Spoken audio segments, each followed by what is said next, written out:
Hi hello നമസ്തേ. കഫ്ലസിന്റെ പുതിയൊരു എപ്പിസോഡിലേക്ക് വീണ്ടും ഒരിക്കൽ കൂടി എല്ലാവർക്കും ഹാർദമായ സ്വാഗതം. ഇപ്പൊ ഇന്നത്തെ പരിപാടി നമ്മളെ കത്തനാരിന്റെ ഒരു പോസ്റ്റർ ഇറങ്ങിയിട്ടുണ്ട്, ജയസൂര്യയുടെ കത്തനാരിന്റെ. അപ്പൊ അതിനെപ്പറ്റി കുറച്ച് കാര്യങ്ങൾ സംസാരിക്കാം, പോസ്റ്ററിന് പിന്നത്തെ കുറച്ച് കാര്യങ്ങളും. അതിനു മുമ്പ് ഇപ്പൊ തന്നെ കത്തനാരിന്റെ പോസ്റ്റർ ഇറക്കി വിടാൻ നമുക്ക് ചെറിയ സംശയങ്ങളുണ്ട്. എന്താണ് നിന്റെ ഒരു ഒപ്പീനിയൻ? എന്റെ ഒരു അഭിപ്രായത്തിൽ ശരിക്കും ലോക എന്ന സിനിമയുടെ ഇമ്പാക്ട് തന്നെയാണ് ഇപ്പൊ കത്തനാർ എന്ന് പറയുന്ന സിനിമയുടെ പോസ്റ്റർ ഇറക്കാൻ കാരണം. അത് തന്നെ പറയാനുള്ള ഒരു കാര്യം എന്ന് വെച്ചാൽ അതിന്റെ ഒരു ക്യാപ്ഷൻ ആണ്, not the tale you know but the one written by time. ശരിക്കും ഈ ഒരു കോൺസെപ്റ്റ് തന്നെയാണ് ലോക എന്ന് പറയുന്ന സിനിമയിൽ ഉപയോഗിച്ചിരിക്കുന്നത്.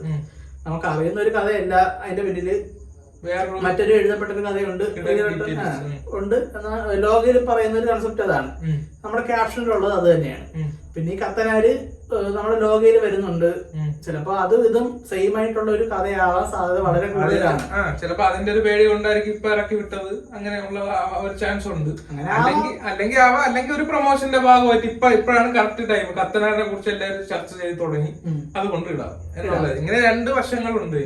പിന്നെ ഇപ്പൊ പറയുന്നത് ലോക സിനിമ എല്ലാവരും കണ്ടു കാണും. ഇപ്പൊ ഞാൻ പറയാൻ പോകുന്ന കാര്യം സ്പോയിലർ അലേർട്ടാണ്.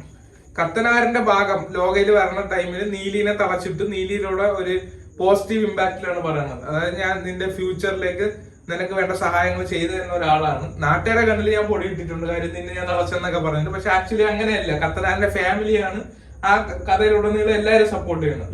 അപ്പൊ അങ്ങനെ ഒരു ഇമ്പാക്ട് വെച്ചുകൊണ്ട് നോക്കുമ്പോഴത്തേക്കും കട്ട് ചെയ്ത് നേരെ ജയസൂര്യയുടെ കത്തനാർ എന്ന മൂവിയിലോട്ട് വരുമ്പോൾ എങ്ങനെയായിരിക്കും ആ സ്റ്റോറിയിലെ ഒരു ഇത് വരുന്നത്, ഡിഫറൻസ്? അങ്ങനെ ഞാൻ പറയാം, ഇത് തന്നെ ആയിരിക്കും ഇതിനകത്ത് ഉദ്ദേശിക്കുന്നതെന്ന്. ശരിക്കും കത്തനാരിന്റെ മെയിൻ ക്യാരക്ടറായിട്ട് വരുമ്പോഴത്തേക്കും അതിന് എന്തെങ്കിലും ഒരു ത്രെഡ് ഉണ്ടാവണം, എന്നാലേ സിനിമ അങ്ങനെ നിൽക്കത്തുള്ളൂ. അപ്പൊ അവർ ഉദ്ദേശിക്കുന്ന ത്രെഡും ഇത് തന്നെ ആയിരിക്കാം. കത്തനാര് നമ്മൾ അറിയുന്ന കഥയല്ല, നീലിയും കത്തനാരുമായിട്ട് ഇങ്ങനത്തെ ഒരു അഡ്ജസ്റ്റ്മെന്റ് അവിടെ നടന്നിട്ടുണ്ട് എന്നൊരു കൺസെപ്റ്റ്. എന്താ വെച്ചാ ഈ മനസ്സിലായോ, ആൾക്കാരെ മുന്നിൽ ഒരു കഥ അത് തന്നെയായിരിക്കും ചിലപ്പോ കത്തനാര് ഉപയോഗിച്ചിരിക്കുന്നത് എന്നൊരു തോന്നലുണ്ട്. അതിപ്പം ലോക സിനിമയിലെ ഒരു കത്തനാരെ നമ്മൾ കണ്ടു. ഇപ്പൊ നമ്മളൊരു കാര്യങ്ങൾ ഇപ്പൊ പറഞ്ഞു. ഇപ്പൊ ഞാൻ ഒരു കാര്യം പറയട്ടെ, ഇപ്പം കത്തനാരെന്നുള്ള ഒരു കൊടൂര വില്ലനായിട്ടാണ് കത്തനാരെന്ന മൂവിയിൽ അവതരിപ്പിക്കണമെങ്കിൽ അത് എങ്ങനെയായിരിക്കും നമ്മുടെ ഒരു പ്രേക്ഷകൻ എന്ന രീതിയിൽ ഇമ്പാക്ട് ചെയ്യാൻ പോകുന്നത്?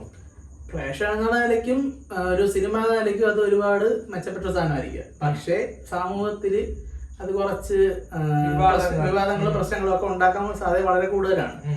കാരണം വെച്ചാൽ ഇപ്പൊ തന്നെ നമ്മുടെ MT സാറ് ഈ രണ്ടാം ഊഴവും പടക്കവീരൊക്കെ എഴുതുമ്പോഴത്തേക്കും ചന്തുവിന്റെ കഥ ഇങ്ങനെ ആയിരിക്കാം അല്ലെങ്കിൽ ഇങ്ങനെ ആയിക്കൂടെ എന്നുള്ള രീതിക്കാണ് പടക്കവീര അത് എഴുതിയിരിക്കുന്നത്. അതായത് വില്ലനായിട്ടുള്ള ഒരു കഥാപാത്രത്തിന് നായകനാക്കി എഴുതി. അതേപോലെ കത്തനാരിന്റെ കാര്യത്തിൽ ഇപ്പോഴത്തെ സാഹചര്യത്തില് കത്തനാര് ഒരു വില്ലനായിരുന്നു എന്ന് ചോദിച്ചുകൊണ്ടൊരു കഥ വന്നാൽ അത് ചിലപ്പോ പ്രശ്നം ഉണ്ടാക്കാൻ സാധ്യത കൂടുതലാണ്. എപ്പോഴും വിവാദങ്ങളും അല്ലെങ്കിൽ സിനിമ വിവാദങ്ങളാകുമ്പോഴാണല്ലോ സമൂഹത്തിൽ ചർച്ച ചെയ്യപ്പെടുന്നതും കൂടുതൽ അതിന്റെ ഒരു ഇമ്പാക്ട് ഉണ്ടാക്കുന്നത്. അപ്പൊ ഇപ്പൊ കത്തനാരിന്റെ കാര്യത്തിൽ നമ്മൾ പറയുമ്പോഴേ ഇപ്പം അനുഷ്ക ഷെട്ടി ആയിരിക്കും നീലിയിലെ ക്യാരക്ടർ ചെയ്യാൻ പോകുന്നത്. അത് നിനക്ക് അതെങ്ങനെ തോന്നുന്നുണ്ട്? അങ്ങനെ പറയാൻ പറ്റൂല, ചിലപ്പോ അനുഷ്ക ഷെട്ടി ഉണ്ട് എന്ന് നമുക്കറിയാം. നീലിയാണോ അല്ല വേറെ ഏതെങ്കിലും ക്യാരക്ടറാണോ? ശരിക്കും അതിനകത്ത് ഒരുപാട് ക്യാരക്ടേഴ്സ് വരുന്നുണ്ട്. നമ്മളെ ഈ ടീച്ചർ അല്ല, അതിന് കത്തനാര് സംഭവം ഇറങ്ങിയിട്ടുണ്ട്, ക്ലിംസ് ആയിട്ട് ഇറങ്ങിയിട്ടുണ്ട്. അതിനകത്ത് കുറെ ചാത്തമാര് വരുന്നേ കാണിക്കുന്നു. അപ്പം അതുപോലെ ഏതെങ്കിലും ഒരു യക്ഷിയോ അല്ലെങ്കിൽ ഏതെങ്കിലും ഒരു ചാത്തനോ എന്തെങ്കിലും. പിന്നെ ഞാൻ അങ്ങനെ ഒരു കാര്യം പറയുമ്പോഴത്തേക്ക് ഇപ്പൊ കത്തനാരിന്റെ നമ്മുടെ ഈ പോസ്റ്ററിന്റെ ഒരു കളർ റീഡിങ്ങും കാര്യങ്ങളൊക്കെ നോക്കുമ്പോൾ ഇപ്പൊ നമ്മൾ ഗെയിം ഓഫ് ത്രോൺസ് എന്ന വേൾഡ് ഫേമസ് ആയിട്ടുള്ള സീരീസിന്റെ ഒക്കെ ഒരു ഇതുപോലെയാണ് പോകുന്നത്. അപ്പൊ അങ്ങനത്തെ നോക്കുമ്പോൾ നമുക്ക് ഒരു പുതിയ സിനിമാറ്റിക് എക്സ്പീരിയൻസ് മലയാളത്തിൽ നിന്ന് ഉറപ്പാണ്. അത് ഞാൻ പറയില്ല, ഗ്ലിംസ് വന്നപ്പോ തന്നെ നമുക്ക് അതിന്റെ ക്വാളിറ്റി മനസ്സിലായി. ചുമ്മാ ഒരു സിനിമയല്ല, ഓരോ ഫ്രെയിമിനും പക്ക ക്വാളിറ്റിയിലാണ് എടുത്തേക്കുന്നത്. പിന്നെ ഈ പോസ്റ്ററിൽ തന്നെ ഈ ഒരു പാറയുടെ മേളില് പക്ഷേ ആ പാറയ്ക്ക് ഒരു സ്ത്രീയുടെ രൂപമുണ്ട്. അതിന്റെ ഏറ്റവും ടോപ്പ് ഭാഗത്തായിട്ട് ഞാൻ എല്ലാം കീഴടക്കി കഴിഞ്ഞെന്നുള്ളൊരു അഹങ്കാരത്തിലൊക്കെ നിൽക്കുന്ന പോലെയാണ് ആ പോസ്റ്ററിന്റെ ഒരു ഹിഡൻ ഡീറ്റെയിൽസ് നമ്മൾ നോക്കണം. അപ്പൊ അങ്ങനെ ആയിരിക്കും സ്റ്റോറിയൊക്കെ, അങ്ങനെ ആയിരിക്കാം തീർച്ചയായിട്ടും. നീതി ആയിരിക്കും ആ പാറയിലുള്ള സ്ത്രീയുടെ രൂപം.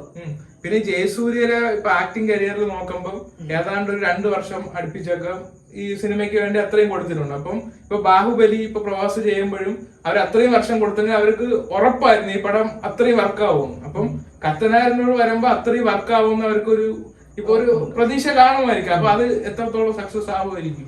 സക്സസ് ആവും. കാരണം ഈ മിത്തോളജി ഇപ്പൊ എന്തായാലും ലോകയിലൂടെ സക്സസ് ആവും നമുക്ക് മനസ്സിലായിട്ടുണ്ട്. അപ്പം അതേ ഒരു ക്യാരക്ടേഴ്സ് മറ്റൊരു സിനിമ വരുമ്പം ഇതിനെക്കാട്ടി ഇരട്ടിയാവാം, ചിലപ്പോ ഇതിനെക്കാട്ടി വലിയ വരാം, അത് ഉറപ്പുള്ള കാര്യമാണ്. ഇഷ്ടപ്പെടും. അതൊക്കെയാണല്ലേ സിനിമ, അതൊക്കെയാണ് നമുക്ക് ഇപ്പൊ പറയാനുള്ളത് കത്തനാർ സിനിമയെ പറ്റി. അതൊക്കെയാണ് നമ്മുടെ പോസ്റ്റർ കിടാൻ ഡീറ്റെയിൽസ്, അത്രയൊക്കെ ഉള്ളു.